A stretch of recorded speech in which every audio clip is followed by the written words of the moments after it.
Hey guys, it's Peggy at Portraits by Peggy. Today we're just going to chat.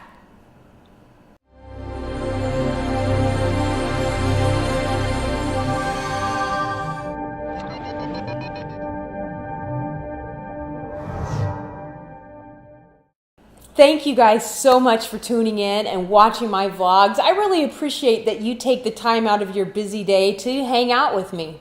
And I'm going to say this up front. I always say it at the back. But take time to leave me comments. I know a lot of you send me direct messages and private messages, but leave comments in the comment box. Let's get discussions going. And I definitely do read and appreciate everything you guys send me. But put it out there. Let's start discussions. Tell me what you want to know about. Ask me questions. I'm happy to take your suggestions. So anyway, I logged on to Facebook and the memory thing pops up, and it was a picture of me in Arsenio Hall from 3 years ago. And I thought, what a fun memory. And then I got to thinking about all the really cool things that I've done in my life, and all of them pretty much just because I have a camera in my hand. So I just thought I'd share a few of my exciting adventures, tell you how I became a photographer, how that came about, why, and just kind of share a few of the really cool things I've done. So as you probably, if you follow me, I have pretty much had a camera in my hand since I was a little kid. I've always wanted to be a photographer. My older sister was a photographer. She did landscapes and she does these amazing macro stuff, the butterflies and bugs and all these things. And she's like awesome at it. And my uncle was into photography. So I just always grew up thinking that the camera was cool, and I wanted one, and I wanted to be a photographer. But I always loved people. I loved taking pictures of people. I loved the different angles and studying what made people look good and what made people look crazy, and just all the different aspects of it. I just loved it. So I got my first 35 millimeter camera when I was like 12 years old. I bought it with babysitting money and grass mowing money. And I was really proud of myself. Got a flash, got a zoom lens. I had my camera. I was set. And I worked hard at it. I read books. I took courses. I was in 4-H. Any of you know what 4-H is? But I took photography, and I really learned my camera. I knew that camera inside and out. I knew all the settings. I knew what would happen if I, did things, because I kept a journal. So every time I would take a picture, I would write down my settings. And then when those prints would come back a week or so later, I would sit down with my journal and I would compare, the differences. Because now with digital, it's easy. You can just take a picture and look at it. But back then, you had to really study and know what you were doing. You had to understand aperture. You had to understand your camera and what was going to happen on what setting. Because it wasn't just, as we like to say now, spray and pray. You just snap, snap, snap, snap, and pray for the good one. Back then, it wasn't like that. You had to pay for, if you shot a roll of 36 exposure, it was like, wow, you shot 36 pictures? Of course, now, that's dinner time, right? that's selfies of your hamburger. But anyway, so, back then it was a different time.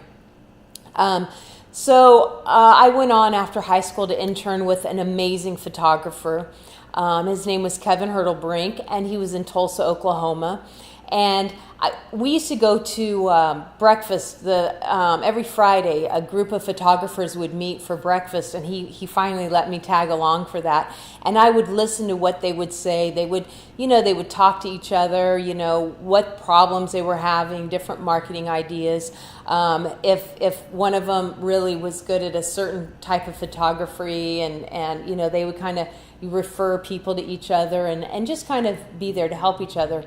Now, growing up, my dad always said, find something that everybody hates and become the best at it. And so at this breakfast, I would always hear all the photographers complaining about large groups, twins and triplets. That was the thing every single one of them hated, because it was a challenge.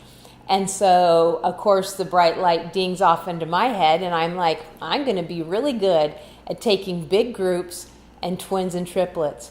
And for years, that's kind of what I was known for is, big groups and twins and triplets. I'd have, 3 little newborns, and I'd have, and it was fun. And I loved doing that.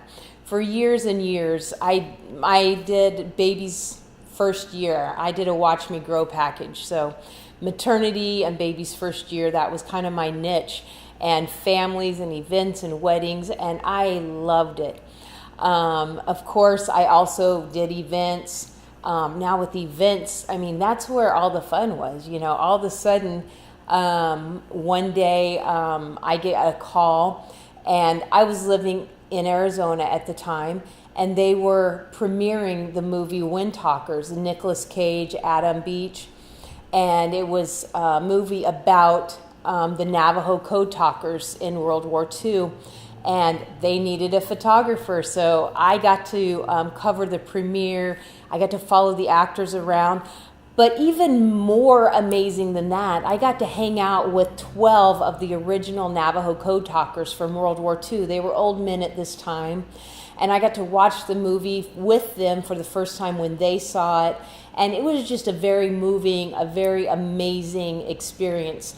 Out of all the cool things I've done, that one's probably always going to be really, really high up there in my heart because it was just probably one of the most moving things I've ever been able to capture. And so I've always felt like that was a huge honor. Once I moved to San Diego, I went to Del Mar. I took pictures in the winner's circle with the jockey and the horse. I've done pictures of baseball players, professional NFL players. I've done a lot of military things, just tons and tons of amazing, fun things. I got to know Maurice Starr. Now, if you don't know who that is, you should Google him. He's an amazing man, and he is good at making people famous. But he's the one that created New Kids on the Block and lots of other boys bands back in the day. But he gave me a call one time, and he said, "Hey, I need you in LA next Thursday." And anyway, I showed up, and I got to do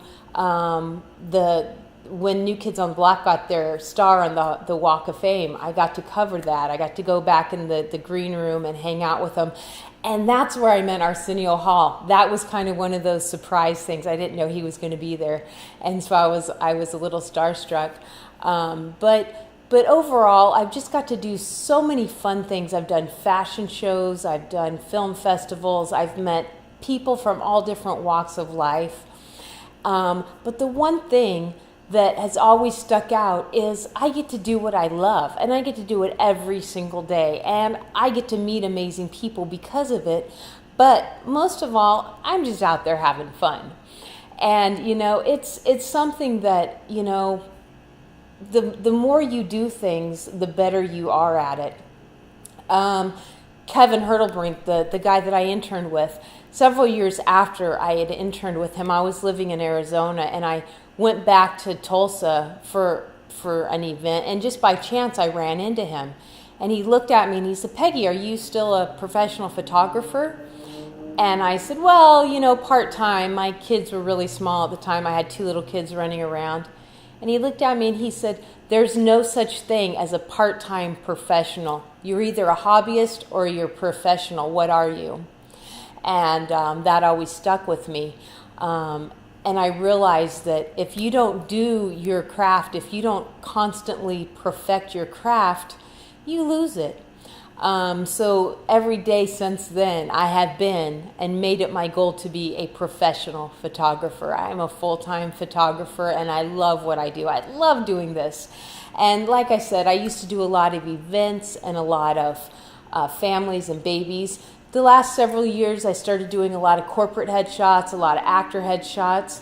And that's one thing that I've seen in the corporate world is professionals that are out there perfecting their profession. They're cutting edge people. And same with actors. They're out there every day. I try to do things to encourage them and to help them. And silly little things, to me it's a silly little thing. To them it's life-changing. How do you hold your body so that when people's taking candid shots of you, you still look, amazing? Just when you're out in public and you're out at events and red carpets, little things like that you need to be thinking about all the time, because that's your craft. You are in the public eye. You need to always look professional. So anyway, thanks for listening to me rant on and absolutely say nothing. But it was fun hanging out with you today, and I look forward to hanging out with you again soon. Don't forget to go to my YouTube, subscribe, share, and leave me comments. All right, I'll see you soon.